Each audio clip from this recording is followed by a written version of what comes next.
I'm Tycho, and these are fighting words. With me, as usual, is Sir Urdok, and the Sir is especially relevant tonight because we're going to be talking about orders of merit. All right. So, what an order of merit is? The most common form is knighthood, followed by probably kinsman, I suppose. But it's the idea that it is a group of participants, and let's focus on the martial ones for this episode, because that's what we have direct experience with.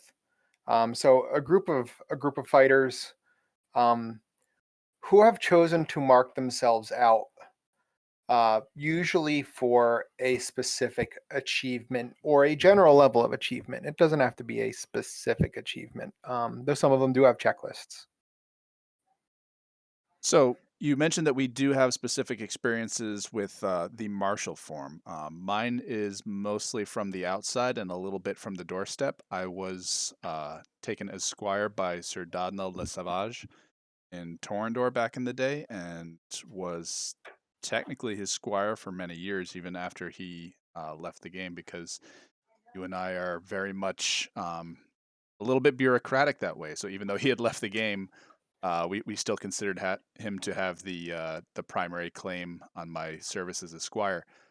I was later released from that, but I have not pursued any other squiring. So that's been my primary um, experience with it from as close as I've got. Well, no, that's so for the sake of knighthood, that is the closest. I have been a member of other orders of merit, which we can get to when we start talking about alternate forms.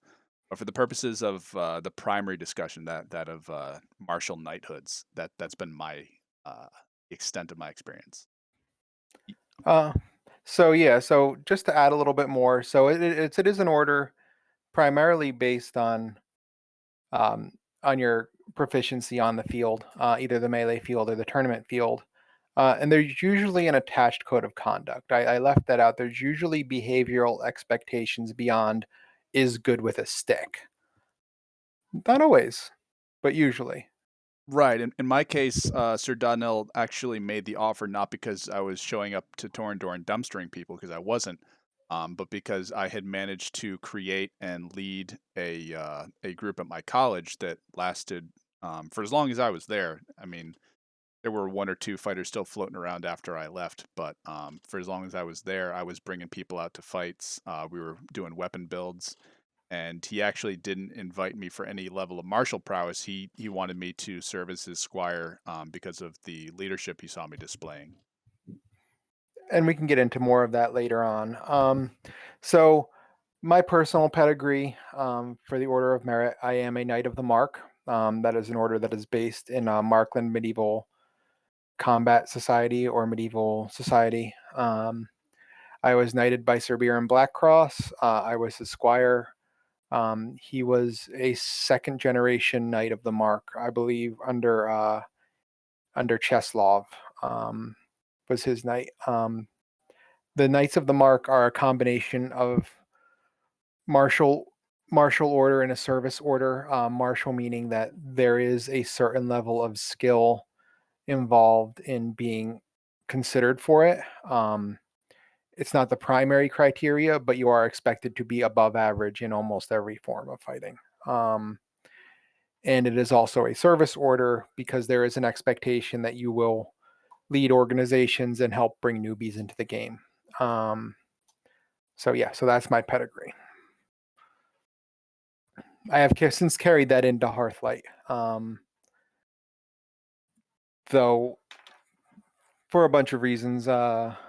I'm not sure what that'll look like in the future, but I have carried it into Hearthlight so far.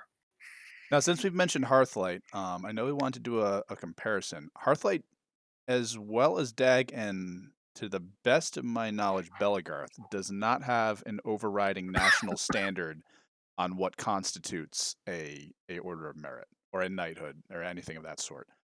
They're mostly left to their own devices.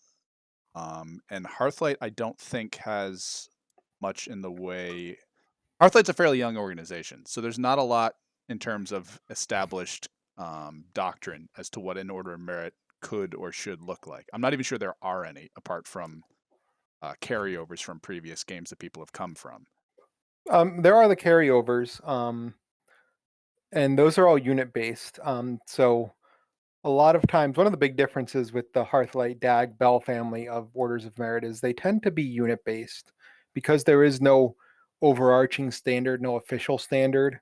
Um, Orders of Merit tend to form within a unit for people who want to go above and beyond. So, we have a few people who still hold on to Cairnhold knighthoods. We have Blackguard's Order of Merit. I'm not sure what they call it, so I'm not gonna.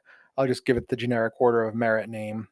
I know some people go by Sir, but I'm not sure how many. And that is a holdover, but it is the most active Order of Merit we have by far. And then, you know, the Order of the Mark is represented by me. Um, I can't think of any others. I'm sure there are some, but I can't think of them.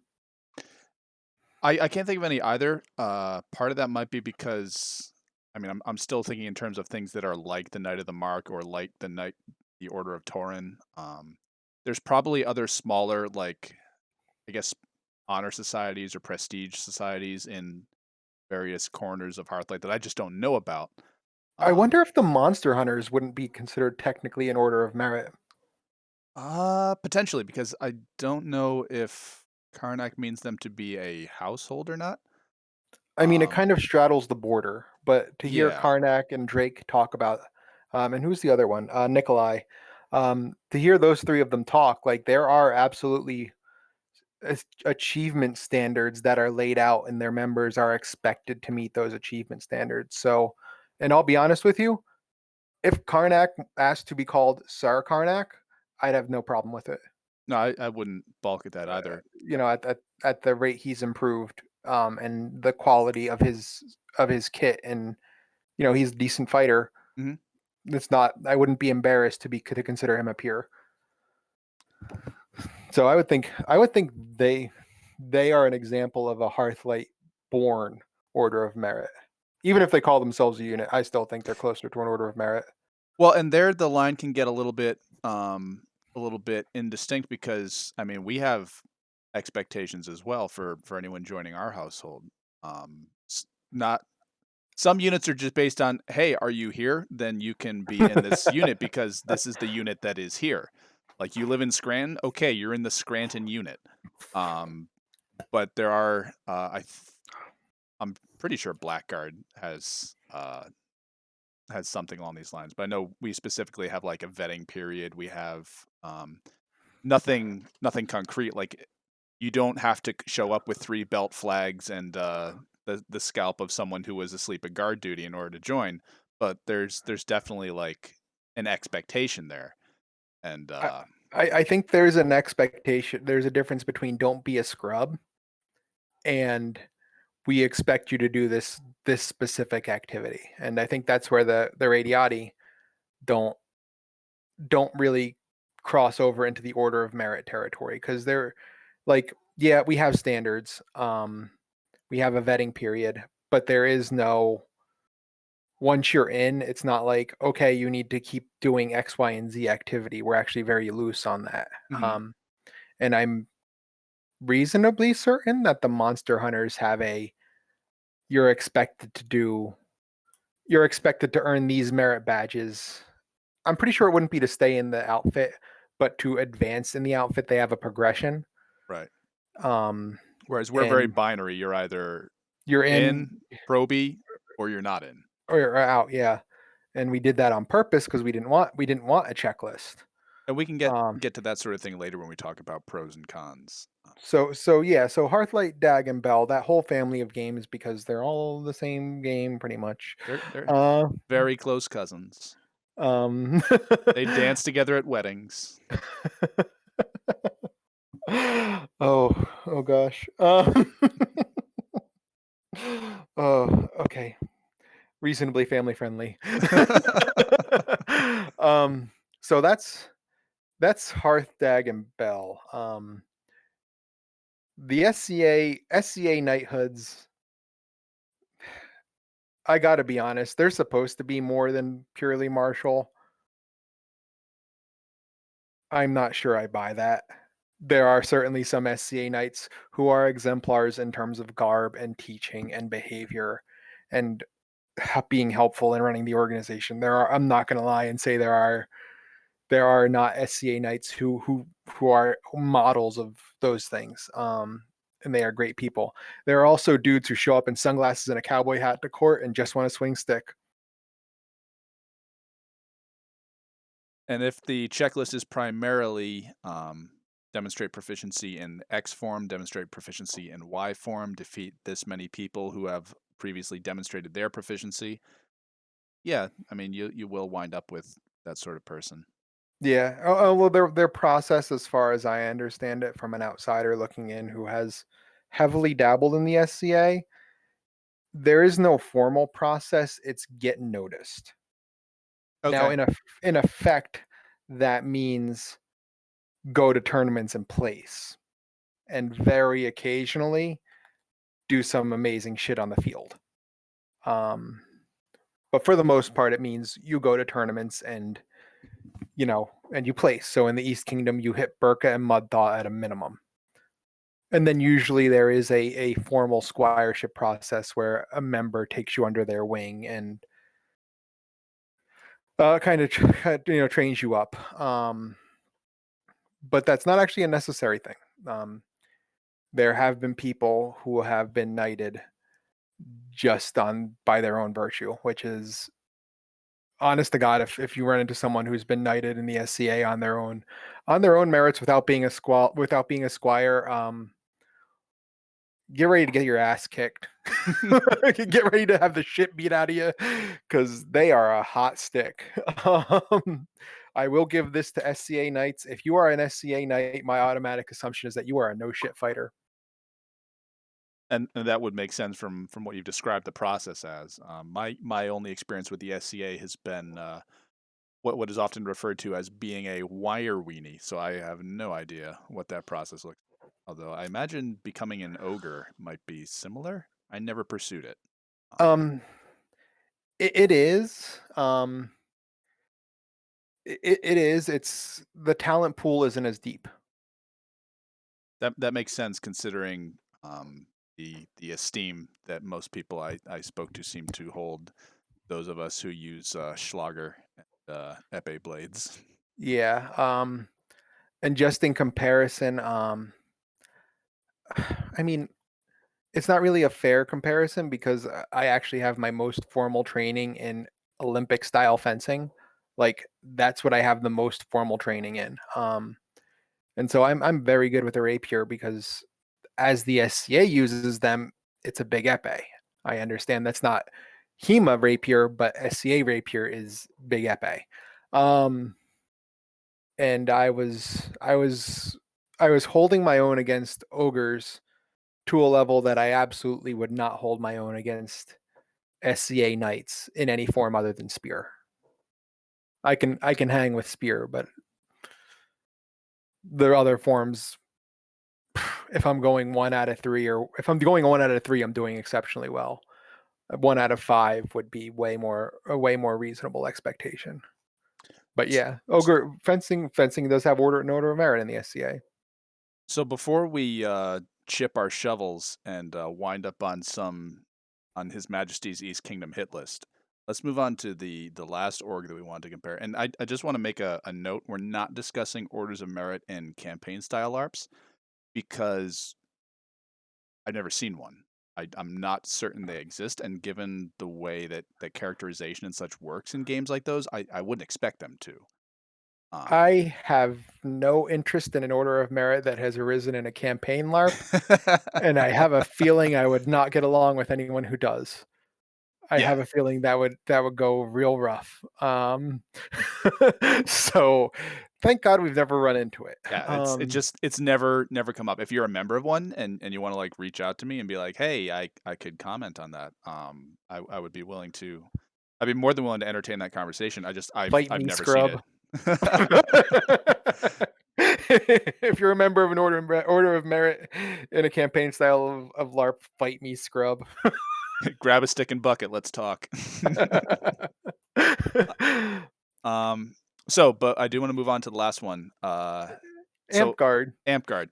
We We put tried to we understand this. desperately. I was a Royal Ranger back in the day, which is something like a Boy Scout, and I've known a lot of Boy Scouts. We actually made a hobby of collecting Eagle Scouts in our mid, like early to medieval career. I mean, we still do, just not on We purpose. still It's kind of do. it's accidental at this point. They just kind Yeah. of conglomerate around us. But yeah, no, I remember merit badge systems and reading through the Amp Guard wiki on how to become a knight. I remembered why I don't like them. Um, I don't love them either. I appreciate them. So just in case you haven't done the wiki dive necessary to understand this, um, and I'm sorry, friends who are Amp Guard Knights. Like I appreciate your skill. You are genuinely skilled people. I'm not going to put down, but oh my god, your system is obtuse. Um, This is not a comment on the quality of said knighthood. This is just I don't have an accounting degree. I don't want to try. um, so so it's a checklist. And there's a lot of checks you have to go through. There's a lot of Um, interwoven links here. yeah, and most of it involves winning a tournament. That's the nice thing about it. It's all winning a tournament of some form or the other. It kind of reminds me of collecting state quarters. Like you have a punch card and you got to go I'm in to all this these comment and I don't tournaments. like it. And you got to go to all these tournaments and get your card punched when you place. But yeah, so basically you win a big amount of tournaments. Like this is a like I'm serious when I say I'm not talking shit at all on Amp-Guard Sword Knights because You have won a lot of you have tourneys. won a lot of tournaments. You are going to wreck me one on one. Like I said, I can usually go 1 to 5 with an SCA knight. If I get 10 to 1 with an amp knight, I'd consider myself doing very, very well. Um, but holy shit, you have to win a lot of fucking tournaments. I didn't even try to count, but I'd estimate like 20-ish. And like as much as I don't like the checkpoint system for a bunch of reasons, what I do appreciate that is it slows down the process. I've seen folks get knighted in the SCA within a year or two of picking up a stick for the first time. I have known motherfuckers get knighted in foam fighting like in an embarrassingly short period of time. Like, bro, how could you even accept this accolade? Like, how does this mean anything? Like, you've known these people for 3 months. Uh, We've Amp also Guard, known people to use squiring and sword brothering as not necessarily a means to improvement, but more as a social lever for some extremely nefarious purposes that the courts have records of, and I won't get into here. Um, but yeah, that's been a thing as well. yeah. But so I do appreciate that. Like, I can't see a path to getting a knighthood and a sword knighthood and well, probably any of them, but I'm not gonna try and learn the other systems. I'm not gonna try and learn the other 3 orders of merit. I mean, Knight of the Crown requires at minimum six Six. excellent terms in one of several and you have to be in at least a duchy, which I don't know what that means. I guess they do a census, but if you live in a small town and you've got like 6 fighters, you're not even eligible for a Knight of the Crown because you're not in a duchy. Well, I don't know. I'm making that number up. Maybe 6 people is a duchy, but I doubt it. Duchy sounds big. That sounds important. Yeah, like that duchy should be like I don't know, metro area something. Yeah, yeah, like regional. Like Like you are the monarch, regent, prime minister, or champion of several people for 6 terms. I don't know what a term is. I think you know what? I won't even guess. I'm not going to try to guess. But for a long time, to become a knight of the For a crown, you have very to long spend a time, long time being really good at your job of herding a lot of cats. like I'm winding up what my seventh or eighth year is leading Barenheim. Is Yeah, that I something mean, like that? And I'm fucking exhausted. yeah, Like I'm pretty sure we implemented our takeover in 2013. That was when the elect first became a thing. From my rough perusal of records before we started the episode. But yeah, so 7 years and fuck, I'm tired. Granted, two and a half of them were helping to found and then being president of Hearthlight, so that's an extra level of bullshit. But fuck, like, yeah, no, if someone puts in that level of work, you want to give that person a reward. If there are cookies to be had, they deserve a big motherfucking cookie. I know it's self-serving, but it's fucking true. Um, I'll fight you on this too. um, yeah, So so some people would say that you're a cookie for running Barenheim so well was running Hearthlight, and those people would be mad. those people are gonna get punched in the dick. um, but yeah, no. So anyway, back to the topic. To become an Amp Sword Knight looks like it's at least a 3-year process, and I think 5 would be more reasonable. And I like that because it involves you being at least a baseline functional human being for 5 years, which some people cannot fucking manage. And it involves you at least 5 years of assume. Actually, no, because Amp has a pretty decent. I gotta say their player accountability system is pretty solid. Like I don't have I don't have anything bad to say about them. Like, as I'm checking back on my notes, it's even a bit subjective in that the level of competition and number of entrants matters. So, like, if because I've known realms that hold like, yeah, we hold tournaments at all of our events. So like our leader has like 16 tournament wins. I'm like, yeah, he fought 3 people. Yeah, I mean that Congratulations. you have to. Yeah. You have to. So like you said, Like this realm was basically a tournament farm. you can't just farm. I mean, the whole thing's farming influence. like the whole thing reminds me of farming influence in an MMO. Well, yeah, But you don't want it to you be. still have to farm influence, but you can't smurf. This guy was You can't smurfing. cheese it. Yeah, I was gonna say that dude found an exploit. um. So yeah. So that Amp system produces absolutely hellacious fighters. Um. But oh lord, is there a lot to it? Okay, so pluses and minuses. Let's move on since we've covered the main systems. Right. Um, so I will tell you the reason I don't like checklist systems is because it kind of feels like achievement chasing. Like you're doing it to check a box. You're not doing it because you have a passion for combat, or you have a passion for teaching, or you have a passion for excellence. Like that's kind of what bugs me about AmpGuard's system, um, and to an extent the SCA's system, because it's broadly similar. That's one thing that I don't like about it. Like I kind of feel like there should be an element of passion. Like I want you to give a shit about something other than getting the belt or getting the accolade. That's fair. On the other hand, though, having that kind of concrete thing does help with curtailing the sort of thing that we've seen in some of the less codified systems where um, they use that status as like a bargaining chip or a lever that they can hand out at will um, to friends or um, I guess associates, hangers on, that sort of thing. Um, Having something concrete to tie it to means that you can't just have someone say, "Hey, I kind of want that person to hang out with me more." If you get my drift, would you like to be my my squire?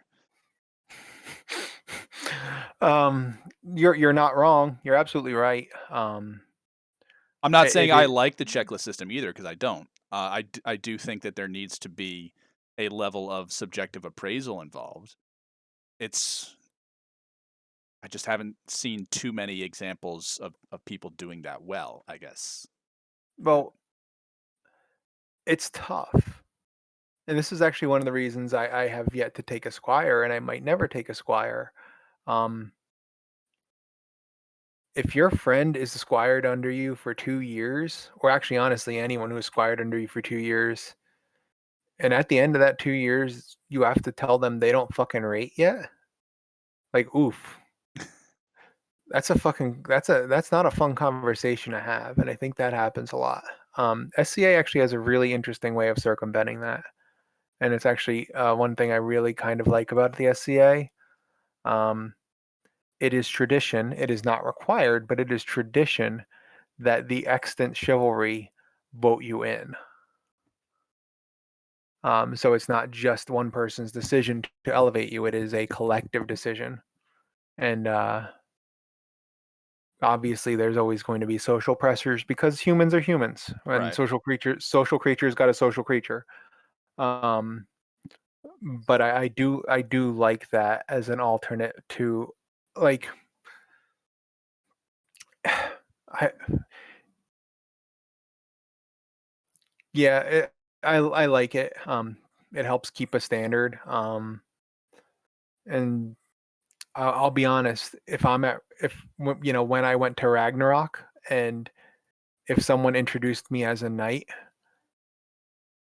or excuse me, introduced themselves as a knight, my estimation of them usually dropped like a bar or two, because holy shit, there are a lot of people who have that title and it doesn't mean a damn thing. It's been devalued, especially in DAG.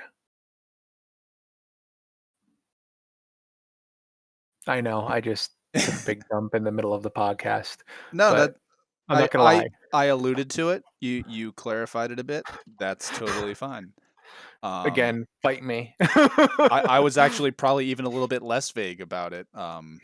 You just kind of laid the blame entirely at the feet of the target of the target order as it I were. mean, orders. Yeah, there's more than one. Like, There were a this is few. not this is not a problem limited to any one No. locale. I can go into those. I'm not planning on doing it, but this is an overall thing. Yeah. It's it's overall been discounted. It would actually be Now, easier for us to mention the orders that we didn't find to be an immediate oh. yeah, yeah. What was your ranger order? The Rangers of the Illinois, and it Yeah, wasn't necessarily a knighthood, but it was very similar. I'm technically still a member. It's been, as far as I know, inactive. I think that's mostly just because people have been busy. The founder moved a bit across the country, and a good chunk of the members are living in the woods somewhere, which makes sense considering what the order is about. I Um, mean, absolutely, bravo. Like, like that's awesome. Like, that's like someone who's an SCA knight actually getting a horse, and like starting to ride the boundaries on their property. Like, bravo for commitment. well, it's really more like someone from the SCA who was a knight buying a horse and then opening a school of jousting because they do this for a living. Um, Yeah, but no, it's something I wouldn't mind getting back into. And I guess if Sarah hears this, I would not be opposed to the embers being stoked. If that happens, I'll certainly jump on board. I had a token that I wore for years until it literally disintegrated, and Sarah sent me some of the pieces to make a new one. I just never got around to it. But I would wear it again if I had one. the pile of abandoned projects. Right. It's that little. It's like a hard drive spacer too. It's like a totally mundane piece, but like what they was like woven with wire and there was leather involved. Yeah. No, I mine fell apart back when I lived at the old house. So it's been several years since I've had a and I wasn't a ranger. I forget since it's been so long. I forget what the initiate rank was. Um, but ranger was something that you had to hold a vigil for. You had to hold a vigil where you didn't speak. You had to keep a fire lit throughout the night. I forget the rest of the details, but I know a man who did hold his vigil, and once you've done that, then you are a ranger. Hopeful. That's what it is. When you join, you're a hopeful. Um, and once certain people agree that you are ready, you may elect to take the vigil, which was usually held at Ragnarok because this was a order that was founded in Dagger here. Um, but yeah, that would be one example of an order where everyone I knew who was in the order was an exceptional person. I think Ray knows most of the members and probably would probably co-sign that assessment. Oh, absolutely, absolutely. If someone was one of the Illinois, I knew they were a quality human being. And So actually, and then honestly, I mean that, a quality human being, not just a good woods person. No, these are quality people. You yeah, should honestly, I think you'd find real fertile ground for that in Hearthlight. it like I said, it's something I'll probably reach out to Surly at some point very soon since we're talking about it. Since this is going out into the ether, now would be an excellent time. It's just difficult with everyone shackled inside their dwelling Yeah, for obviously, a year straight. once the plague passes. But I think Hearthlight will be very fertile ground for that. Um, I think that could be a very good thing. And I Um, didn't bring it up initially because it wasn't technically a martial order. I actually don't know that there were any martial expectations at all for a member of the order. I mean, obviously, you were probably going to fight. There were rules about fighting together as an order or fighting with your disparate households. So the idea was that you wouldn't fly the heraldry of the order if you were fighting you would only fly the heraldry if we were fighting as an order, which I don't believe ever happened while I was with them. Which I mean, it makes sense. There were when I was in the order, there were other far more pressing obligations upon my martial time. Both with running Pike, running Barenheim at the time. I was your second, and everything that entailed. There were other higher obligations to where I needed to be when on the field than the orders. And other people had their own home obligations as well. I mean, we were at Ragnarok. It's a order that spans the country, and I think we even have a few international members. So, and everyone was all over the place. So it makes sense that we never actually got all together and fought as one. I'm not sure what the point would be, except maybe in a woods battle, because again, none of us were selected for our fighting. It was for character, personality, and usually some measure of woodcraft. but anyway, so moving on, or back to Dag. It's and this is kind of hmm, um, it really doesn't work to not have any sort of standards. And it's interesting because the knighthoods that I did respect when we were still Dag, Cairnhold, Blackguard, um, Were there any others? Garenhold, Blackguard, Rangers, and wasn't there a Drentha thing? Wasn't there a Drentha Order of Merit? yes, there was. Anything Drentha, anything old Yeah, school Drentha automatically got respect. and Oh, I guess Narnia, I was gonna Narnia. say Narnia because Narnia was the Carenhold system before Yeah, Carenhold existed. yeah. Narnia was the beta version of The Cairnhold. the OG. But yes, I would respect those would be people I'd respect. Is Dudley's crew, is Dudley part of a Order of Merit, or is If Space Knights just a meme? if Dudley is a member of any order of merit, it's purely to take the piss. Yeah, I was gonna Let's say be honest about the man we're discussing. I'll respect it if he is, just because I don't want to get in a fist fight with the dude. But and not for nothing, but he's a good guy and a good stick. But yeah, I'm sure there were other individuals that I could muster some respect. Oh, actually, I will say this. Whatever the fuck Pandemonium became, um, that qualifies in my eyes as an Order of Merit, and they get my respect. They earn that. Like when I met them in person 2 summers ago when I went up to do Siege of Inder Meow Meow. Imladris for those who aren't in on our regional butchering of your pronunciation. Yep, that's what I said. Yeah, Inder Meow Meow. Great siege, They that siege of Inder Meow Meow. so whatever they call, I think it's Cult Illatheria. I think that's what they are now. Anyway, I mean, that sounds way cooler than Pandemonium, so well done there. yeah. So anyway, I respect you and your Slaneshi goodness. That someone says they're affiliated with you folks as an order of merit, and I'm like, oh, all right, I'll buy that. And yeah, I'm sure there's others. I just can't think of them right now. Like, We're not gonna be specific about the ones that made us go, "Oh," because we have enough people who wanna hurt us already. Like, it's a full-time job.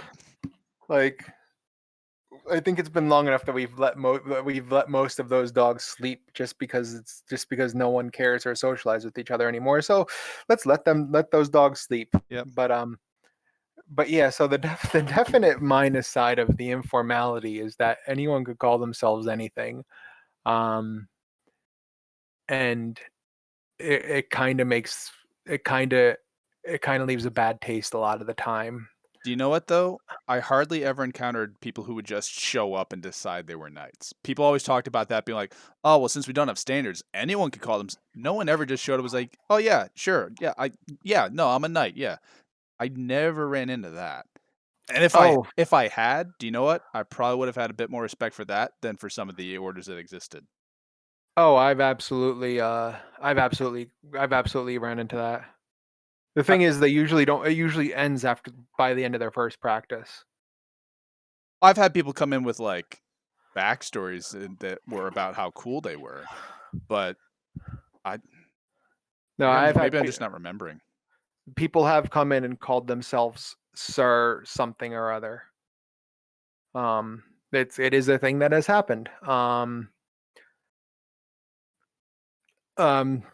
like I said, generally it ends after their first practice because Everyone tells them. everyone tells them, or if they're polite, they'll tell them what's going to happen, and if they're not polite, they'll just beat it out of them or drive them away from the game, depending on how much of an asshole you are.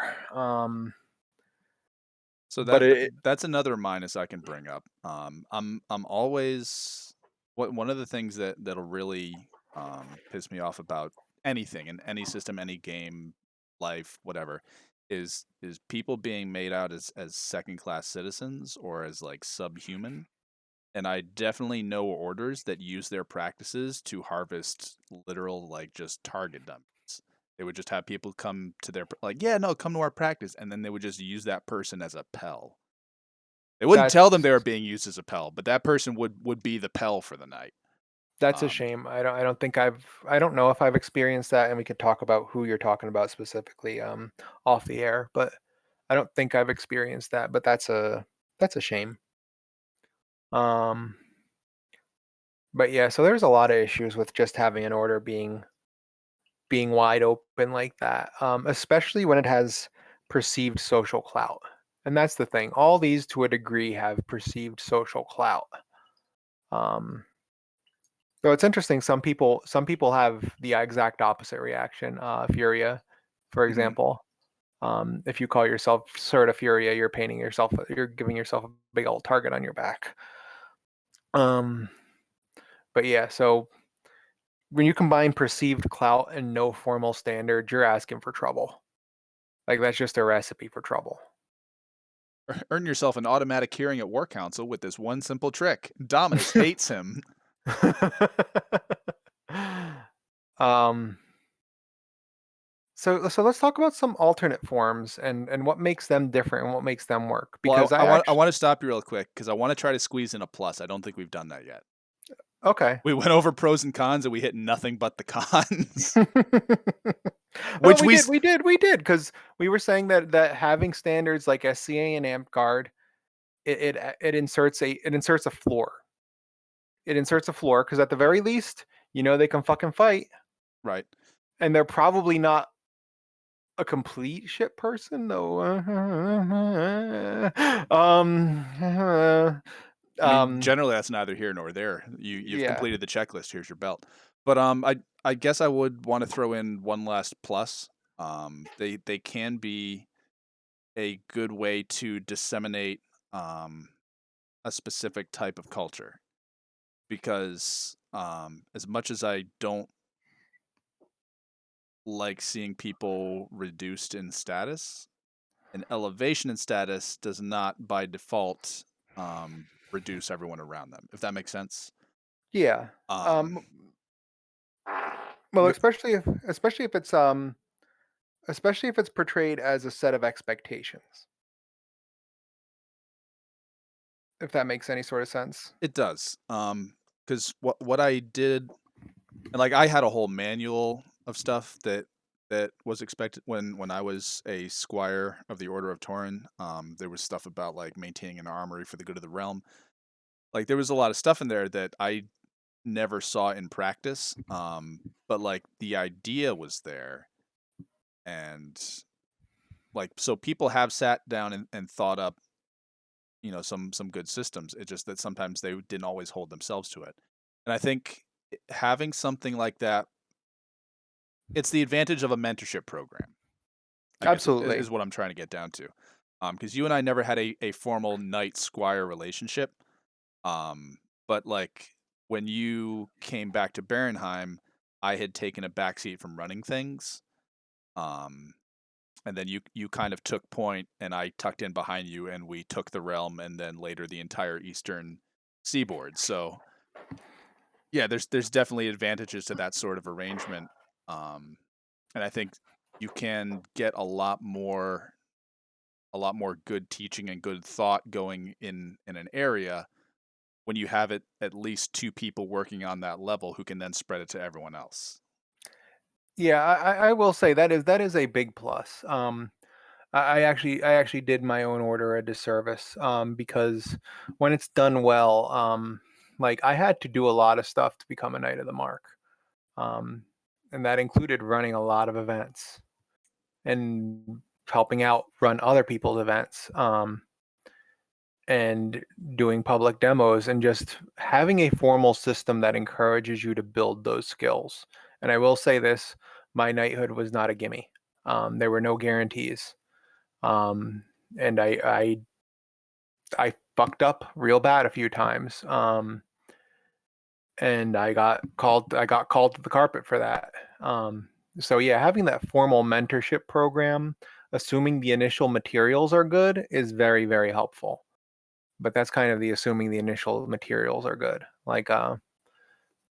and having standards versus no standards, kind of assures that.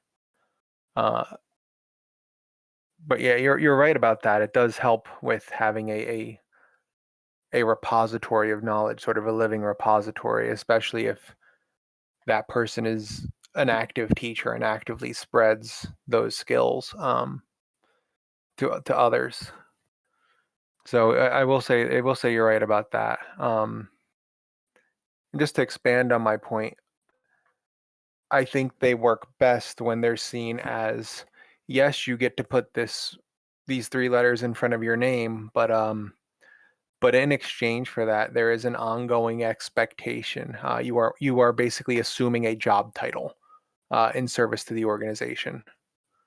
I think that is a very useful concept, and that if you are a sir or a whatever, and you're there, you ought to be expected to contribute or be able to help, or at least be able to tell people to give people advice on that level. Yeah, I think that's really useful. That's a good point. Definite plus. All right. So we were able to end that segment on a positive, which we weren't expecting going into this. So alternate forms. We already brought up the Rangers. What were some other examples that you had of that? I imagine the elect comes into play. Yeah, the elect would be a good example. So the elect, you can explain what the elect is. Okay, so the elect was an informal thing that we kind of made up by the seat of our pants. Back when this was before you and I were running Barenheim. Uh, Yes. we saw a guy with a shoulder shield and a spear, and we said, "Hey, what if that shoulder shield were really big?" And at the time, I was with a unit called the Rogan. They were kind of like Kelty, Scottirelandy, barbarian themed. Um, blue paint. The leader wore a kilt, um, and it was very much like we do our own thing. You can't tell us what to do. which is fine. And the champion at the time was man. There's really nothing nice I can say. The champion at the time was a person about whom I cannot say anything nice. Uh, but for the purposes of this discussion, he had no tactical awareness whatsoever. So when we had a lot of smaller fighters at the time, there was an influx of smaller bodied fighters, and archery was very popular. There were a lot of archers, and there were, I think, only 4 heavy fighters in the unit to about 8 or 9 archers. That sounds right. So we were at a big event, and the champion decided, in his infinite tactical wisdom, that the best approach to the ensuing battle was to take himself, his sword brother, and the 1 or 2 other guys in the unit that had a sword and shield, and run straight into the middle of the fight and leave 8 archers to kind of circle the wagons and hope they didn't get mulched, which they did first round. At that point, I took command of the what I took to calling the light infantry, and tried to make something happen. And I said, "All right, just ignore that guy. He's playing a different game than we are. You guys follow me, and maybe we won't die in 12 seconds." So after that, we had a conversation about like maybe the champion shouldn't be in charge of everyone. Like there's a limit to what they're able to do from the front. And since there were so many people fighting a different way, I proposed the addition of another office called the Centaur, and the Centaur's job was to run the light infantry. So fast forward a few months, and Sir Urdok and I are watching this guy fight with his shoulder shield. We said, "What if we made shoulder shields that were really big?" So we did. I think we made the initial run was like 4 of them. We had 3 or 4. Was it? I think I thought I made the prototype and that became the Mark One. right. You I made the Mark One. The first deployment, I think we only had a handful of them because there was the original square, and then you, me, and Nemo had them, I think yeah, I think so. I think the initial run was actually two and then because Nemo made I his own. I He think you I think no, I think you and Nemo made one because I think you both used 1.5s. So yes, because I just because we're confusing the shit out of everybody, this is all relating to the style of shoulder shield we use. It was based on a Macedonian shield that I found online, and there was a there was a fresco that actually detailed the strapping system, and I just went, oh no, um, and so And because Sir Urdok and I this are the sort of nerds who read Jane's books for fun, we titled all the iterative developments of the strapping system. yeah, um, but anyway, so the Mark One choked you to death. The The Mark 1.5 is okay if you're skinny. Yeah, and then the two is the current production I think we're on the two or maybe the three. I don't Uh, remember. Most people who have one have a 2. I think there may have been a 3, but it wasn't widely distributed. Oh, you know what? The difference is how you sew the strap on. Yes. It, Um, the the the two the two has a jumper strap. The three does not. And it turns out the jumper strap is really good, so we don't really make the three anymore. But Furin had a three. you're in Furin at a had a 3. Mark III. But so we made this heavy pike system. We drilled it for months on end. A handful of guys drilled at the park behind Valley Forge Christian College through every type of weather. We marched with snow in our beards. We did spear drills on icicle covered trees. Uh, yeah, no, it started off as us hanging out and doing WMA shit, and then we decided, hey, we pikemen now, and we just Yeah, drilled and marched and did formations and field movement, and then we took it to a big fight, and all the light infantry from the Roggen gave up the bow in favor of the pike, and so I became the de facto infantry leader for the entire unit because there was only 2 guys who didn't have a pike rig. and we TK'd the other infantry leader within like 10 seconds of the battle starting. Just ran him over. You you broke the firing lane, you dipshit. Like, I'm sorry. I was killing here. You got in the way of that, and this train doesn't stop. Now, all this to say that uh, I was the Roggen representative, so I was in effect the liaison. Sir Urdok was captain of pike. I was a captain of pike, because I was the local leadership, and he was kind of like the Green Beret who got dropped in from a Huey to, you know, help train the local insurgents, as it were.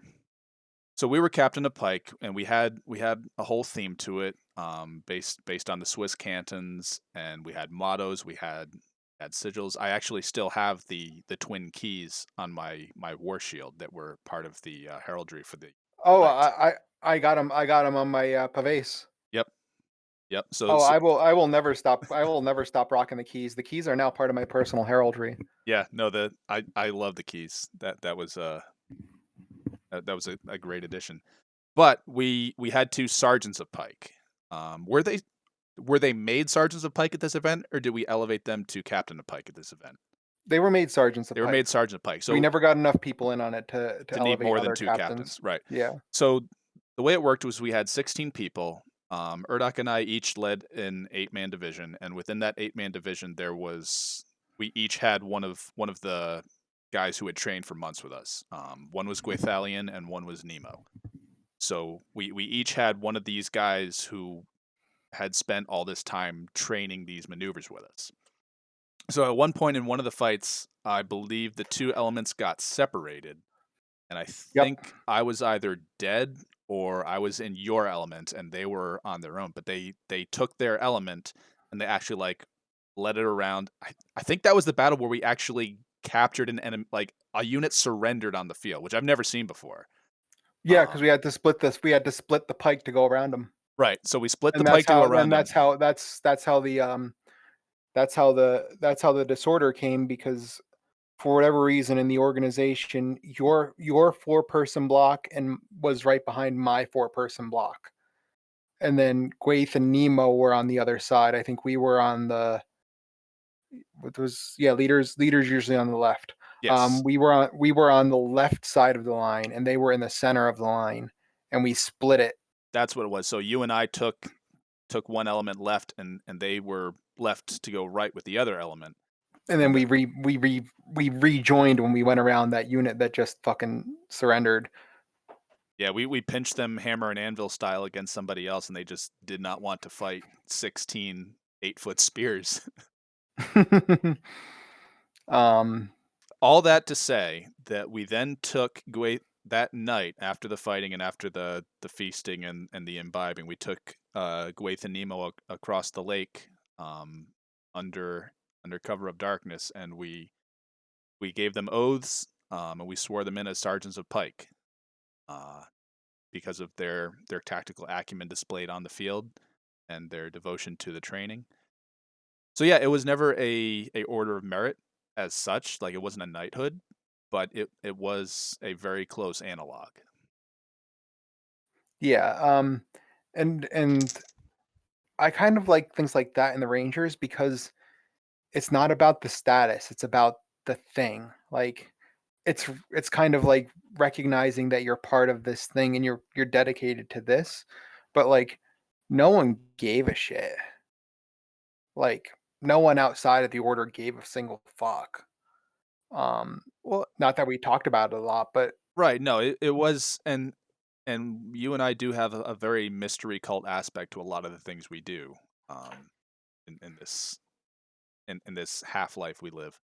Um, part of the thing that I like about the Rangers and the elect was that if you tell someone that you're part of it, they don't have an like a picture in mind already of what that is. So like if I walk up and say, "Oh, I'm Sir Tycho, I'm a knight of whatever order," they're like, "Oh, he's a knight, huh?"